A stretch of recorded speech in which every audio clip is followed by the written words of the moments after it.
لو أنزلنا هذا القرآن على جبل لرأيته خاشعا متصدعا من خشية الله وتلك الأمثال نضربها للناس لعلهم يتفكرون. الحمد لله والصلاة والسلام على رسول الله وعلى آله وصحبه ومن والاه. السلام عليكم ورحمة الله. برزان خوشحان لواني سطن وتسيل وأنا كان تفسير القرآن في رزبي وخدمتان ومن بس رزامندي خواي قوله وهي ذا أزي السودي اللي وربقرن. أعوذ بالله من الشيطان الرجيم. بسم الله الرحمن الرحيم. ألم تر إلى الذي حاج إبراهيم في ربه أن آتاه الله الملك إذ قال إبراهيم ربي الذي يحيي ويميت قال أنا أحيي وأميت قال إبراهيم فإن الله يأتي بالشمس من المشرق فأت بها من المغرب فبهت الذي كفر والله لا يهدي القوم الظالمين. برخوش يستان دفرمي ألم تر إلى الذي حاج إبراهيم في ربي آنا بيني أو كسيكوا مناقشة لقل إبراهيم كر درباري ربه درباري ربي إبراهيم درباري الله مناقشة لقل إبراهيم كر كوا پروردگاري إبراهيم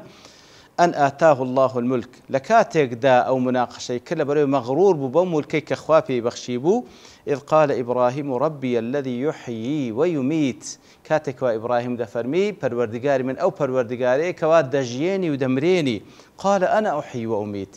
أو كس مغرور لخوبايا قوتي نخير أمنم دجين مدمرينم قال إبراهيم فرموي فإن الله يأتي بالشمس من المشرق دي الله سبحانه وتعالى روج لروج هلاته ديني فأتي بها من المغرب أجر راز ذاك إذا صلاة تيل سر أكون بونا ولا فأتي بها من المغرب دي لزيات إلى روج هلاته بهني لروج آوا بهنا فبهت الذي كفر يتر أو كسا محير بو بيدنج بو أو كسا كافرة هي سبيانما والله لا يهدي القوم الظالمين يتر الله سبحانه وتعالى هدايتي كسانك نادا كوا ظالما أو بكرتي معنا آتك. ألم ترى آية ندي ديار استفهامك همزة كلبو استفهام لبو أو همزة استفهاميش تسيلي وردجري للتحقيق وهروها لبو للتحقيق وللتعجب كواتا أو همزة استفهامية لبو أوي كوا تحقيق قضية كبكة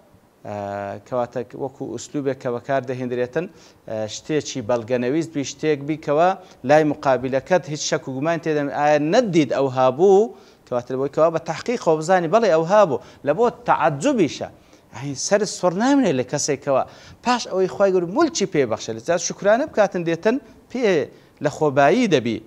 ألم ترى ندي طبعا أوا باز لحادثة دكاك ولا زمن إبراهيم رويدا عليه الصلاة والسلام كبالتأكيد بيغمبريش نديت صلى الله عليه وسلم وإيما إيمان داش دوا بيغمبر صلى الله عليه وسلم لما نديت بلام لودا فرم ألم ترى وكو باس ما كلوانا كان رابردو كوا لسن آتك بألم ترى دستي بيكرديا كبلغير سلو كخواي قورش سبحانه وتعالى وكو زانا دا فرمون ألم ترى أي بقلبك بدلت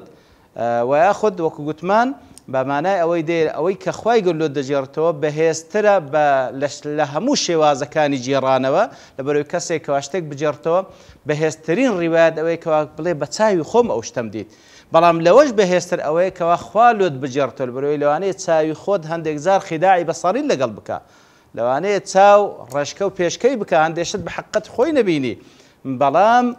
أوي كخوالو دجرتو بهستري شوازكاني جيرانوي وكوي بتساوي خود ببيني نديد أو كسيك وحاج إبراهيم في ربي حاجة لمحاجيه هاتي محاجة وتم مناقشة ومجادلة كردن كزياتريج لزمان عربة باطل هاتية وكو عين لسورة الأنعام خواي قرباز لإبراهيم دكا عليه الصلاة والسلام كاتك ويعلاني قضية توحيد دكا وحاجه قومه عيني لو اندج دفرمي واتم مناقشه لقال كان بنا حق وبباطل داني او باطل اخوان بزعم اخوان بادعاء اخوان حجيلو بينك وحجيل سرني باطل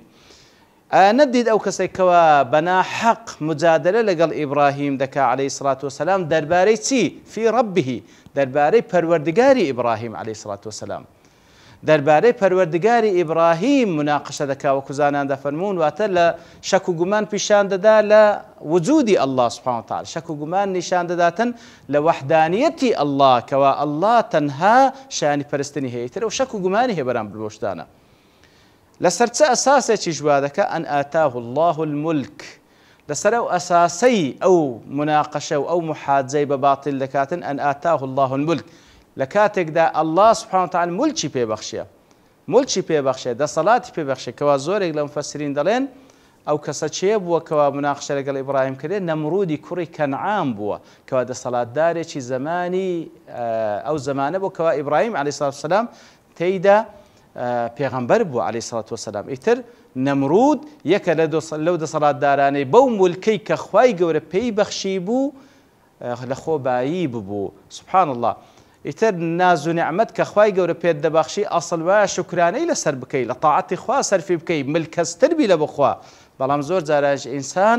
کاتێکەوە خەریک دەبی بە نعمەتەکە و منعیمەکە کە ئەڵڵا سوبحانە وتەعالا لەبیر دەکا، بەو نعمەتە لە خۆبایی دەبیتن، لە خۆبایی دەبی. کەلا ئینە الئینسانە لەیەطغا ئەن ڕەئاه استەغنا. سوبحان الله. زۆر جاران ئەو ئینسانە بەو نعمەتێک کە خوای گەورە پێی دەبەخشی تۆغیان دەکا، ئیستەغنا لە خوا دەکا وەالعیاذ بالله. لۆ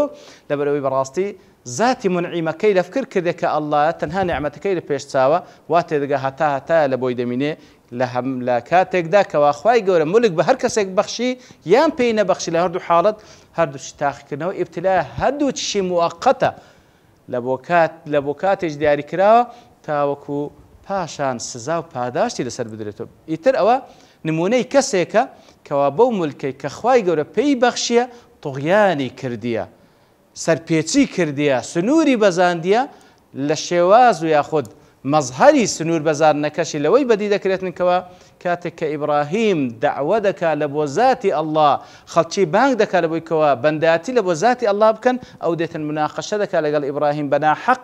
دەربارەی ذاتی ئەڵڵا، شەک و گومانی لە وجودی ئەڵڵا هەیە، یاخود شەک و گومانی لە وەحدانیەتی خوا هەیە سوبحانه وتەعالا. إذ قال إبراهيم ربي الذي يحيي ويميت، لكاتێکدا کە ئیبراهیم عەلەیهی سڵات وسەلام دعوە دەکا، بانگەواز دەکا لە بۆ لای ذاتی ئەڵڵا، کاتێککە دەڵێ ربي الذي يحيي ويميت. بەڕاستیەوە زۆر مهمە. ئەسڵ لە پێغەمبەران عەلەیهیمۇ الصلاة والسلام و هەروەها لە ئەتباعی پێغەمبەرانیش کە مادام شوێنکەوتەی پێغەمبەران کەوا دعوە لە بۆ دینەکەت بکات، دعوە لە بۆ لای ئەڵڵا بکە، خەڵکی بانگ بکە لە بۆ ئەوەی کە ئەسەرفرازی دنیا و قیامەتیان تێدا بۆی کەوا بگەڕێنەوە لای ذاتی ئەڵڵا. زۆر بە فەخر و شانازیەوە دەڵێ ربي الذي يحيي ويميت، پەروەردگاری منە کە ئەڵڵایە، يحيي ويميت،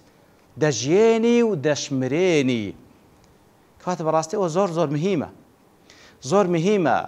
با بڵێن ئێمە خوای خۆمان بناسین، بەو شێوەش کە دەیناسین دعوەی لە بۆ بکەین، خەڵکی بانگ بکەین لە بۆ ذاتی ئەڵڵا. لەبەر وەزیفەی پێغەمبەران هەر ئەوەیە کەوا خەڵکی بانگ بکەن لە بۆ پەرستنی خوای گەورە سوبحانه وتەعالا، بە تاک و تەنیا واز لێهێنان لە غەیری ئەڵڵا کەوا هیچ یەکەچیان شایانی پەرستنی نییە بەقەدەر نووکە دەرزی و بەقەدەر مسقالە زەڕەیەکیش. ئیتر یەک لەو صفاتانەی خوای گەورە سوبحانه وتەعالا کەوا شایانی پەرستنی هەیە، خوای گەورە سوبحانه وتەعالا شایانی پەرستنی لەبەرەوەی خاوەنی ئەو ئەسما و صفاتانەیە، ئەو زاتەیە کە خاڵقە مالیکە مدەبیرە. لە ضمنی خاڵق و مدەبیری مالیکی و مدەبیری خوای گەورە ئەوەیە کەوا یحیی وەیومیت، هەر خوایە دەژێنی، هەر خوایەش دەمرێنی. ئەوە حقەتێکی زۆر مهمە کەوا بەڕاستی ئەگەر بێت و ئینسان لە دڵ و دەروون و لە مێشتی چەسپا، بەڕاستی ئەو کەسە بە یەقینەوە لە لای خوای گەورە دعوە دەکا. ئیتر تۆغیانی هیچ تاغوتێک تەئسیر لە دعوەکەی ئەو ناکا و ڕای ناگری و تەئسیر لە عەقیدە و قەناعەتەکەی ناکا، لەبەرەوەی کەوا ئەوەی دەژێنی و دەمرێن تەنها ذاتی ئەڵڵا، یحیی وەیومیت. هەر ئەڵڵا سوبحانه وتەعالا ژیان دەبەخشی، هەر ئەڵڵایە بڕیاری مردنیش دەدا، غەیری ئەڵڵا هیچ شتێکی بەدەستەوە نییە سوبحانه وتەعالا، یحیی وەیومیت. بەڵێ خۆشەویستان، دیارە کاتێکەوە ئیبراهیم بەو شێوە عەلەیهی سڵات وسەلام دعوە دەکا و ڕەبیە، کاتێکەوە جملەکە بەو شێوەی دەست پێ دەکات بە مبتەدەیەکی معەڕەف، لەبەرەوەی دەفەرمی ڕەبیە واتە پەروەردگاری من، الله سبحانه وتعالى دەژێنی و دەمرێنی کەواتە لێ دەکوزانان دەفەرمونون لە بۆ قەسرە ئەو ئوسلوبە لەبەرەوەی جملەکە بە مبتەدەئەک دەست پێ دەکاتن کەوا معرەفە معریفەیە نەوەک نەکیرە بیتن کەواتە ئەو زاتەی کەوا پەروەردگاری منە کە ئەڵڵایە سبحانه وتعالى وەتە معریفەیە هەر ئەویانە دەژێنی و دەمرێنن غەیری ئەڵڵا هیچ کەسەیەک ژیان و مردنی بەدەستەوە نییە ئەو کەسە چ دەڵێ قال أنا أحيي وأميت يعني تەماشای جەهل و تەماشای سەرکەشی کەسێک بکە کاتێکەوە تۆغیان دەکا عەقلیشی لەدەست دەدا سبحان الله دەڵێ قال أنا أحيي وأميت نەخێر ئەمنم دەژێنم و دەمرێنم ئەو کوزانیان دەڵێن لە تەفسیر و ئاتەی کەوا ئەو کەسە کە ئەگەر نەمرود بیە خود غەیری نەمرود دوو کەسی هینە لەوانەی کەوا بەند کرابوون لای خۆی تێوانە هەردووشیان با بڵێن حکمی ئەعدامیان بەسەر درایە بەڵام ئەمن یەکێکیان دەکوژم یەکێکیان دەژێنم بۆی کەوا حکمی ئەعدایم بەسەر تەنفیز ناکەم فەرموو ئەوە دەسەڵاتی منە طبعا ئەو پەڕی نەفامیە ئەو پەڕی جەهلە ئەو پەڕی جەهلە لەبەرەوەی کاتێکەوە ئیبراهیم عەلەیهی الصلاة والسلام دەفەرمی ربي الذي يحيي ويميت لەبەرەوەی الله سبحانه وتعالى کە دەژێنی و دەمرێنی ئەگەر کەسێک یەک تۆز فکر بکاتەوە ئەو سیفەتە بە ئاشکرا لە ژیانی ڕۆژانەماندا دەیبینین لە ژیاندا چەندین نەبوو دەینیتە وجود چەندین نەبوو دەبیتە وجود چێ توانای هەیە ژیان بە یەک خەلیە ببەخشی نەوەک بە زیندەوەرێک ژیان بە یەک خەلیە ببەخشی نەوەک بە زیندەوەرێک کەس ناتوانێت ئیتر چەندین لە هەر ڕۆژێکدا چەندین شتی نەبوو خوای گەورە دەینتە وجود لە ئینسان و لە حەیوان و لە نەبات و لە هەموو شتێک ژیانیان پێدەبەخشی و هەروەها چەندینی زندی دەمری عینی لە حەیوان و لە نەبات و لە ئینسان و لە هەموو شتێک هەر خوای سبحانه وتعالى مەظاهیری ژیان و مردنمان نیشان دەدا هەموو ڕۆژێک چێ دەژێنی و چێ دەمرێنی ذاتی ئەڵڵایە سبحانه وتعالى هەموو دنیا خڕ ببنەوە هەموو دنیا خڕ ببنەوە بیانەوێ ژیان بە مێشێک ببەخشن ناتوانن بە پێشکەیەک ببەخشن ناتوانن و هەروها بڕیاری مردنیش بە هەمان شێوە ئەگەر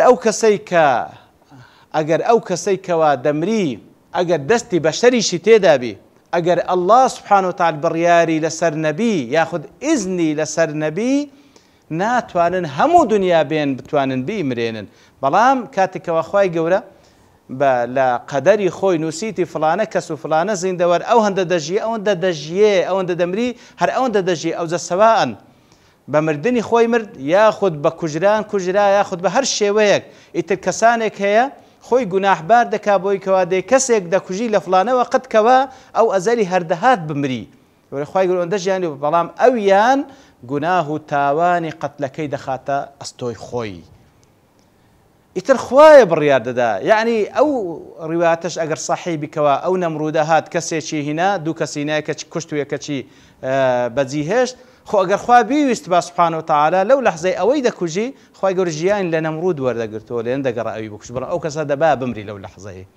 کەواتە ئەڵڵایە سبحانه وتعالى ژیان و مردن بەدەستە ئەڵڵایە ژیان و مردن بەدەستە بەڵام ئەو کەسە لە نەزرەتی زۆر تەنگ تەماشاکە وەڵا ئەمنیش ئەنا ئەحیی وئومید ئەمنیش دەژێن مردن نەخێر ئەڵڵایە یحیی وەیومید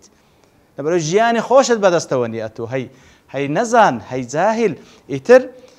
کاتێکەوە دەگاتە ئەو حەدە لێردا ئیبراهیم عەلەیهی الصلاة والسلام زۆر بە زانایانە لێرەدا لەگەڵی پێدا ناچی ئەوەی کردە مقدمەک الله سبحانه وتعالى کەشانی پەرستنی هەیە یحیی وەیومید بەڵام ئەو کە بە عەقلی کچکەی خۆی بەو شێوەی لە ژیان و مردن تێدەگا ئیبراهیم ئەو مقدمەی بەجێ دەی دەستە سەر بەڵگەیەکی دیکە ئەوەی قال ئیبراهیم فإن الله يأتي بالشمس من المشرق دەی باشە الله سبحانه وتعالى ڕۆژ لە ڕۆژ هەڵاتەوە دەین فأتي بها من المغرب ئەگەر ڕاست دەکەی ئەتوو شتت بەدەستە دەی باشە الله ڕۆژ لە ڕۆژ هەڵاتەوە دەین دەی ئەتوو لە ڕۆژ ئاواوە بیهینە فبهت الذي كفر خۆ ناڵێ ئەوەشم پێ دەکرێ خۆ دەسەڵاتی ئەوەی نییە و ناتوانانی ئیدعاش بکە فبهت الذي كفر فبهت واتە تحير محير بوو سەری لێ شێوە هیچی پێنەما لێیە فبهت واتە لە دوای محير بوون ئەوجە فسكت بێدەنگ دەبی هیچی پێنامینێ فبهت الذي كفر والله لا يهدي القوم الظالمين ئیتر الله سبحانه وتعالى هدایەتی کەسانێک نادەکەوە زاڵمن کەوات هەر کەسێک لە قەدەرەوەی کەوا زوڵمی لێ بێتە جێ ئەوجا زوڵم لسروي هم ظلم مكان كوا شريك لبو خوي جور بريار بدو والعياذ بالله إن الشرك لظلم عظيم ويأخذ ظلم هر ظلم يشكل نفسي خوي بك لغير خوي بكاتن خوي جور لقدر أو كوا ظلم دكاتن خوي جور هدايتنا هذا كواتب بمعنى بيتسوانك لقدر عدالة خوي جور هداية الدا سبحانه وتعالى أو بري عدالة لو ذاك ملكتي لوزاتي الله بك سبحانه وتعالى أو طاعة عباداتنا أنزابدي أو عدالة بكي لويك ولا جير دست الدان يترخواي قولش هداية الدا سبحانه وتعالى ترى لو آتدا بيت قالوا لكم مسألة عقيدي كوا خواي قلت ما دقين كوا فعلا أو الدعوة بيويست إنسان فخر الشانازي بدعوة كي خوي بك بفخر الشانازي وباسي پروردگاري خوي بك باسي صفات پروردگاري خوي بك باش أو كوا بخوي يقيني بيوهي أوزا لبو خلچيش باز بكاتن يتربع عقلانا بزيركانا كاتك وديتد كسيق لمقابله كدا وكو نمرودي يعني زور بالتنجي تماشاي بلقيك دكاتن كأتو زور بقوته نايتو بلام أو بنظري قاصري خوي بكردي تبيساوي أتو برو بلقيش كبقوة ترباز بك كأولد صلاة دانية وتاوكو راي بقري يتربو الشيوي خوي قولا لو تجد أو حقائق ما لو بازك لخوي قرد بارينو أو يقين ما هبي كوا فعلا خوي قرد بوشي ويبناسين كوا لقرآن ولسنة باسكرة تاوكو بيقين وبجيين بيقين وش دعوة بكينو بيقين وش لسر أو عقيدة بمرين وصلى الله وسلم على نبينا محمد وعلى آله وصحبه أجمعين وآخر دعوانا أن الحمد لله رب العالمين. لو أنزلنا هذا القرآن على جبل لرأيته خاشعا متصدعا من خشية الله وتلك الأمثال نضربها للناس لعلهم يتفكرون